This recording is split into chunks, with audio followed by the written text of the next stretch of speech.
दोस्तों आज मैं 3 टॉपिक्स के ऊपर बात करूंगा। पहला टॉपिक रहेगा कि जब आप पे बैंक केस कर देता है लोन डिफॉल्ट होने के बाद, उसके बाद आपको करना क्या है। ठीक है। दूसरी चीज, कोटक बैंक का सेटलमेंट जो है कितने परसेंट पे आजकल हो रहा है, या रिसेंटली किसी व्यूअर का अगर कोई सेटलमेंट कोटक बैंक का हुआ है वो कितने परसेंट में हुआ है इसी मंथ। और दूसरा एयू स्मॉल फाइनेंस बैंक, उसका जो सेटलमेंट है वो कितने परसेंट पे हुआ है। ये 3 चीजें मैं डिस्कस करूंगा। तो पहली चीज, जब भी आप पे कोई भी केस होता है, ठीक है, बैंक की तरफ से पर्सनल लोन या क्रेडिट कार्ड के ओवरड्यू के रिगार्डिंग, तो उस केस में फर्स्ट ऑफ ऑल कोशिश करनी चाहिए, अगर आपको कोर्ट के चक्कर नहीं लगाने। अब होता क्या, आप रहते दिल्ली में हो, बैंक आप पे केस डालता है कोलकाता, ठीक है, या साउथ इंडिया की तरफ किसी भी कोर्ट में जहाँ पे उनका हेड ऑफिस होगा, वहां पे लोकल वो कोर्ट्स में जो है केस डालते हैं। तो इतनी दूर ट्रैवल करना आपके लिए फिजिबल नहीं है, नहीं कर पाओगे। तो कभी भी आपको लगता है कि केस हो चुका है आपके ऊपर, जैसा आपकी तरफ से आपको समन आए हैं, कोर्ट की तरफ से आपको समन आए हैं, तो क्या करना है, आपको इग्नोर नहीं करना। क्या होता है कि कम से कम 3 से 4 महीने का आपको टाइम मिलता है, जो भी आपको डेट मिलेगी ना, 3 से 4 महीने का उसमें गैप रहते ही रहता है। तो उस दौरान कोशिश करो कि आप बैंक के साथ बात करके सेटलमेंट कर लो, जैसे तैसे मर्जी। ठीक है। और ये जो 8-10 केसेस मेरे पास आए हैं ना, उसमें होता क्या है कि वो पहली 2 तारीखों पर तो गए नहीं, पहले सामान आए नहीं गए, दूसरी बार फिर डेट मिली नेक्स्ट टाइम के लिए, ठीक है, तो वहां पे फिर नहीं गए। तो उसमें होता क्या है कि सेकंड डेट मिस करने के बाद आपको बेलेबल वारंट जो है इशू हो जाता है। ठीक है। तो तीसरी बार आपको बुलाया जाता है, तीसरी डेट दी जाती है, तो उस केस में अगर आप नहीं जाते तो नॉन बेलेबल आपको वारंट इशू हो सकता है।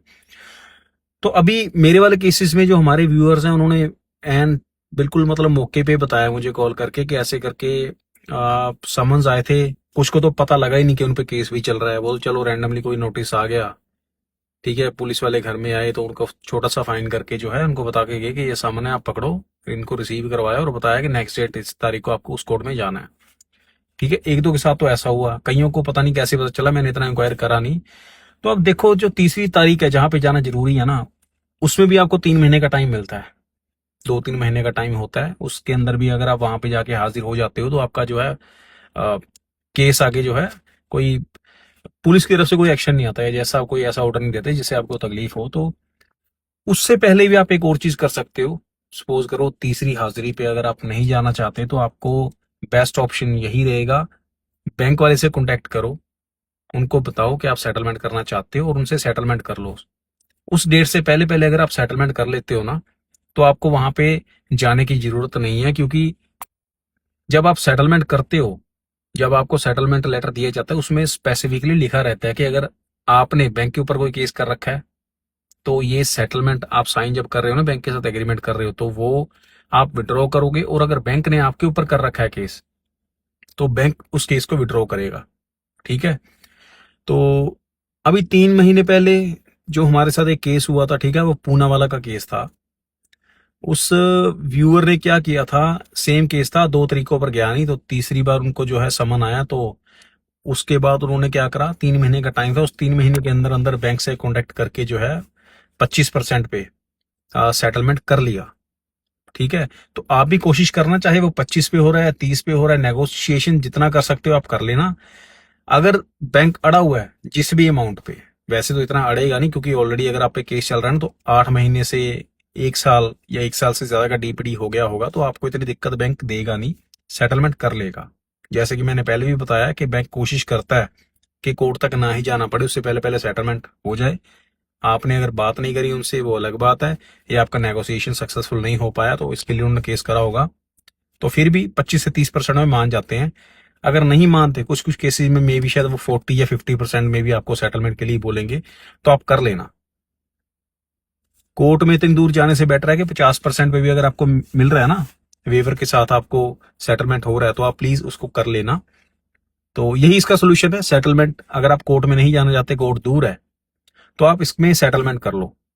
आपको ईमेल के ऊपर कोई भी नोटिस आया होगा, या जो बंदा आपको पहले फॉलोअप ले रहा होगा, है ना, कोशिश करना उसको ना पता हो। कई बार क्या होता है कि ये जो रिकवरी एजेंसीज होती है, इनको पता भी नहीं होता कि आप पे केस चल रहा है। नहीं तो अगर इनको पता हो, तो फिर ये थोड़ा करते हैं कि बंदा फंसा हुआ है, अब जितनी मर्जी परसेंटेज पे करवा लो, तो ठीक है। तो अपनी तरफ से कोशिश करना कि आप उनको मत बताना कि आपको पता है कि आप पे केस करा हुआ है। ठीक है, तो सेटलमेंट कर लेना। अब दूसरी चीज है कि ऐसे ही केसेस में से ना 2 केसेस आए थे हमारे पास, जिसमें से एक कोटक बैंक का था। उन्होंने केस किया हुआ था, तो क्वेश्चन मेरे व्यूअर ने मेरे से ये पूछा कि सपोज करो ये कोटक बैंक जो है सेटलमेंट के लिए मुझसे मान गया। अब उसका क्वेश्चन ये था कि सेटलमेंट के लिए मान गया, वो लेटर इसको इशू कर देगा, सेटलमेंट की पेमेंट कर दी, उसके बाद क्या उसको फिर भी कोर्ट में जाना पड़ेगा वो विड्रॉ करवाने के लिए?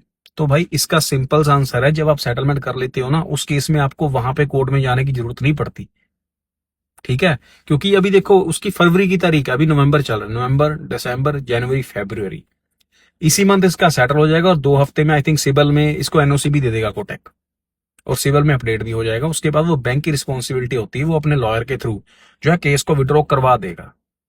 सो ऐसा सच आपको जाने की जरूरत नहीं है, बट हाँ ये है कि जितना जल्दी हो सके आप सेटलमेंट की पेमेंट करके उनको जो है एक्सेप्टेंस दे के अपना है ना साइन करके उनको सेटलमेंट लेटर का उनको वापस ईमेल करो, उसके बाद पेमेंट करो, जिस डेट को उन्होंने बोला है उस डेट से पहले पहले करवाओ। टर्म्स एंड कंडीशंस अगर आप सेटलमेंट लेटर के सारे है ना प्रॉपर पूरे करके सेटलमेंट करोगे, उस केस में आपको फिर जो है कहीं जाने की जरूरत नहीं है, बैंक अपने एंड से ही जो केस विड्रॉ करवा लेगा। ठीक है, और कोटक बैंक का जो सेटलमेंट आया है, मैंने अभी तक, ठीक है, 2 साल से मैं ये काम कर रहा हूँ, ठीक है, हेल्प कर रहा हूँ लोगों की सेटलमेंट्स के रिगार्डिंग, या लोन डिफॉल्ट किसी के हो गए उनकी, या कोई हरासमेंट कर रहा है एजेंसी वाला। ठीक है, तो मैंने 30% पे कभी देखा नहीं था, ये फर्स्ट केस मैं देख रहा हूँ 30% पे, तो कोटक 30% पे दिया है। डीपीडी इसकी बताना चाहूंगा कोटक वाले केस की। डीपीडी है जी, उन्होंने लोन की पेमेंट बंद हुई थी अगस्त 2024, जो मैंने उनसे पूछा है, अगस्त 2024, नवंबर 2025, तो आई थिंक 12 से 13, सॉरी 12 महीने और 15 महीने, तो 14 से 15 महीने की डीपीडी है। वो डेज में आप देख लेना क्या बनता है। तो साल सवा साल का डीपीडी है, इसमें जो है कोटक ने 30% में कर दिया है। और एयू फाइनेंस का मैं बताना चाहूंगा, उसमें जो उनका डिफॉल्ट था वो भी आई थिंक इतना इतना ही था, डीपीडी सेम ही थी, और उसमें जो है उनका 35% पे हुआ है। 35% जो है टोटल आउटस्टैंडिंग का वो पे कर रहे हैं। पहले 50% पे उन्होंने जो रिकवरी वाली टीम थी 50% में मान थे, फिर वो भाई साहब किसी को लेकर गए अपने साथ, तो टेबल टॉक हुई, तो डिस्कशन हुआ, नेगोशिएशन हुआ। वो पता नहीं कि अपने किसी लॉयर को लेकर गए थे शायद, जो उन्होंने मुझे बताया। ठीक है, तो वो नेगोशिएशन करा, तो अब एयू स्मॉल फाइनेंस बैंक का भी जो है 35% पे सेटलमेंट उनका होने जा रहा है। इसी महीने उन्होंने करे हैं दोनों सेटल। ठीक है, एक स्टैंडर्ड चार्टर्ड बैंक का भी उनका क्रेडिट कार्ड था, वो मैंने पूछा नहीं कितने परसेंटेज पे हुआ, लेकिन वो भी इसी महीने हो चुका है उनका। तो कोटक बैंक का जो है 30% पे सेटलमेंट हुआ है। ठीक है, साल सवा साल की डीपीडी। और एयू स्मॉल फाइनेंस बैंक का जो सेटलमेंट है वो हुआ है 35% पे, पहले 50 बोल रहे थे, नेगोशिएशन किया, उसके बाद वो उन्होंने 35% पे सेटल कर दिया है। तो तीनों चीजें मैं डिस्कस कर चुका हूं। ठीक है, अगर आप पे केस हो चुका है और आपको कोर्ट में से समन आ चुका है डेट पे जाने के लिए, तो उससे पहले पहले डेट आने से पहले पहले आप सेटलमेंट कर लो, नेगोशिएशन करो। ठीक है, टाइम होता है आपके पास काफी, सेटलमेंट कर दो, फिर आपको कोर्ट में जाने की जरूरत नहीं पड़ेगी, बैंक अपने एंड से जो है विड्रॉ करवा लेगा केस। कोटक बैंक का जो लेटेस्ट अभी सेटलमेंट हुआ है वो 30% पे हुआ है। एयू स्मॉल फाइनेंस बैंक का जो है 35% पे हुआ है सेटलमेंट। तो ये इंफॉर्मेशन है आज के लिए। आप वीडियो को पूरा एंड तक देखा, उसके लिए थैंकफुल हूं मैं। आप प्लीज सब्सक्राइब भी करो, लाइक करो और कमेंट करो अगर इंफॉर्मेशन आपको अच्छी लगी हो तो। Thank you.